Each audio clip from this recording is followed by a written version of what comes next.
Dear student, আজকের এই video তোমাদের শেয়ার করছি উচ্চ মাধ্যমিক 2025 ইংলিশ সাজেশন। উচ্চ মাধ্যমিকে ইংলিশের রাইটিং স্কিল সাজেশন তোমাদের সামনে নিয়ে এসেছি। অবশ্যই মাত্র কয়েকটি রাইটিং স্কিল অবশ্যই দেখে নাও। রিপোর্ট রাইটিং এবং লেটার রাইটিং মাত্র কয়েকটি, তোমরা একটু প্র্যাকটিস করো, এগুলোর মধ্যে পরীক্ষায় আসার সম্ভাবনা বেশি। অবশ্যই তোমরা দেখে নাও, একটু ফ্রেন্ড সার্কেলে শেয়ার করে দিবে। আর আমাদের চ্যানেলে সমস্ত রকম সাজেশন তোমরা পেয়ে যাবে, তো অবশ্যই চ্যানেলটিকে এক্ষুনি সাবস্ক্রাইব করবে, ঠিক আছে? তো চলো শুরু করে আজকের মেন ভিডিও। দেখো, রিপোর্ট রাইটিং অথবা লেটার রাইটিং তোমাকে একটা করতেই হবে, দুটোর মধ্যে একটি, ঠিক আছে? আর্ট রাইটিং থাকবে, প্রেস রাইটিং থাকবে, তোমরা তিনটির মধ্যে একটা করতে পারবে। তো আমি কয়েকটি মাত্র রাইটিং দেখাচ্ছি, অবশ্যই দেখে নাও, তোমাদের কাজে লাগবে, পরীক্ষার আগে দেখে নাও। রিপোর্ট রাইটিং প্রথমে আমি আলোচনা করি রিপোর্ট রাইটিং নিয়ে। দেখো, write a report on a free health check up camp অথবা ব্লাড ডোনেশন ক্যাম্প অথবা ডেঙ্গু অ্যাওয়ারনেস ক্যাম্প। এই ক্যাম্প নিয়ে যে কোনো যদি পরীক্ষা আসে, এই ফর্ম্যাট বা একটা ফর্ম্যাট পাওয়া যাবে, সেটা লিখলে হয়ে যাবে, আমাদের চ্যানেলে তোমরা পেয়ে যাবে, ঠিক আছে? তো তারপর 2 নম্বর যেটা ভেরি ভেরি ইম্পর্টেন্ট আমরা দেখে নেব, right a report on teachers day celebration অথবা রবীন্দ্র জয়ন্তী প্রোগ্রাম অথবা অ্যানিভার্সারি কাউরি বা annual sports in your school অথবা a teacher farewell programme.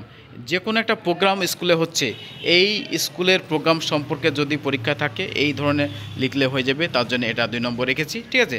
Very very important any programme সম্পর্কে। 3 নম্বর হচ্ছে write a report on science exhibition অথবা save water programme. Save water programme সম্পর্কে আসতে পারে, এটাও তোমরা একটু প্র্যাকটিস করো, ঠিক আছে? একটু ভালো করে লেখার চেষ্টা করবে। আমি নেক্সট ভিডিও তোমাদের দেখাবো কীভাবে রিপোর্টটা ভালোভাবে লিখলে ভালো মার্কস পাওয়া যায়, সেটা বিষয়, ঠিক আছে?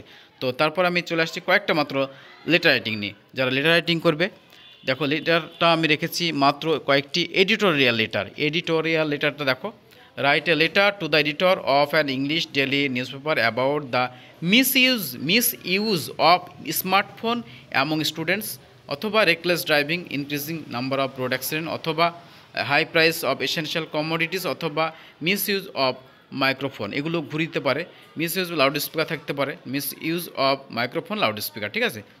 শেষ কোশ্চেনটা। তো এগুলো প্রশ্ন ঘুরে আসতে পারে, কিন্তু এগুলো ভেরি ভেরি ইম্পর্টেন্ট প্রশ্ন। মাত্র কয়েকটা তোমাদের সামনে শেয়ার করলাম, লেটার রাইটিং এবং রিপোর্ট রাইটিং। অবশ্যই এগুলো একটু ভালো করে প্র্যাকটিস করে যাও, ঠিক আছে? এইগুলোই ভেরি ভেরি ইম্পর্টেন্ট হিসাবে আমি তুলে ধরেছি, ঠিক আছে? আশা করি এগুলো থেকে তোমরা কম পেয়ে যাবে। এই ছিল আজকের ভিডিও। আবার নতুন আপডেট, নতুন ভিডিও নিয়ে আসবো। বাংলা কোশ্চেন প্যাটার্ন বা সাবজেক্টের অ্যান্সার বা সাজেশন দেখতে থাকবে। Thank you for watching the video.